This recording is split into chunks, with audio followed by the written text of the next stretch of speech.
Monsieur le Président, j'établis d'abord que ce n'est pas moi qui vais chercher les gens pour les induire en erreur. Ce n'est pas moi. La Bible est très claire à ces sujets. Et je vous prie, pour ce faire, de consulter Jacques, chapitre 1, verset 1 à 12.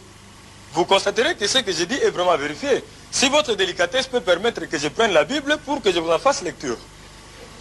Prévenir Satan le diable. Monsieur le Président. Le juge assesseur fera la lecture à votre attention. Merci, Monsieur le Président. Prenez la Bible.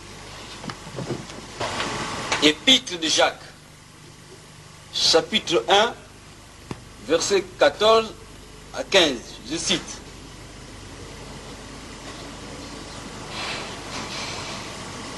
Mais chacun est tenté. Et quand il est tenté, il est attiré et pris au piège par son propre mauvais désir. Ensuite, le mauvais désir conçoit et donne naissance au péché. Et quand le péché est pleinement développé, il donne naissance à la mort. Fin de citation. Merci, monsieur. J'espère, monsieur de l'assistance, que nous avons tout suivi. La Bible dit, avec netteté, que mais chacun est tenté, non pas par les diables, mais par son propre mauvais désir. Puis son propre mauvais désir, quand il a conçu, enfante le péché. Et le péché parvenu à son terme, produit la mort. Voyez-vous que jusque-là, je ne suis pas engagé. Dieu dit, voici, je mets devant toi les biens et les mal. Mais toi, choisis les biens afin que tu vives. C'est dans Ésaïe, Dieu dit ça.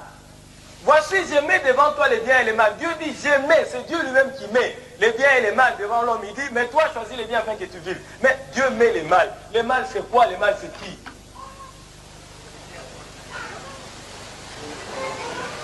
Monsieur, faites valoir votre libre arbitre. Dieu ne dit pas, réfère-toi au diable pour choisir. Il dit, toi, choisis, c'est un impératif. Mais si toi, tu choisis les mal, ce n'est pas moi qui te le fais choisir. Messieurs les hommes, je me résume. Évitez de tomber dans une erreur irréparable. Vous rendrez compte à Dieu de ce que vous aurez fait de la vie qu'il vous a confiée. Et moi, je rendrai compte à Dieu de ce que je sais. Non, messieurs les hommes, vous êtes tout simplement victimes de votre mauvaise foi. Les hommes de l'époque du Christ voulaient la puissance. Les hommes de l'époque du Christ voulaient la domination. Les hommes de l'époque du Christ voulaient régner. Ils ont refusé Dieu. Ils l'ont crucifié. Vous n'êtes pas mieux, vous. Les hommes de l'époque actuelle.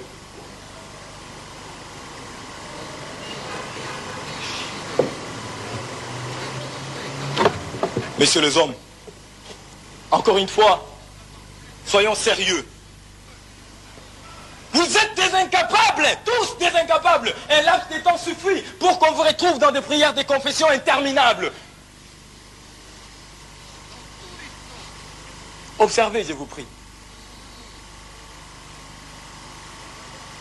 Les hommes qui s'efforcent de paraître justes devant Dieu.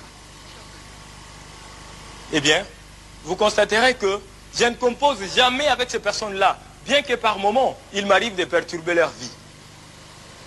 Mais pourquoi pensez-vous que je ne compose jamais avec ces gens-là? Pourquoi? Eh bien, parce que je n'ai pas qualité. Mais pourquoi croyez-vous que je ne compose jamais avec ces gens-là? Eh bien, parce que tout simplement, cela m'est interdit. Je n'ai pas les droits, je n'ai pas le pouvoir de m'immiscer dans leur vie. Par contre, allez chez des personnes perverses, celles qui pratiquent la magie et des choses similaires. Vous constaterez que ces gens-là ont déjà eu à voir les diables et plusieurs de ces manifestations dans leur vie immédiate. Malheureusement, c'est celles des personnes perverses comme celles-là qui sont majoritaires. Vous fréquentez les cimetières en quête de puissance dominatrice que les esprits malins procurent aux mauvaises gens. Vous aimez l'argent par-dessus tout. Vous enviez la femme du prochain. Tout cela est réprimé par la Bible, mais vous le faites. Vous avez votre conscience pour vous arrêter, mais vous refusez.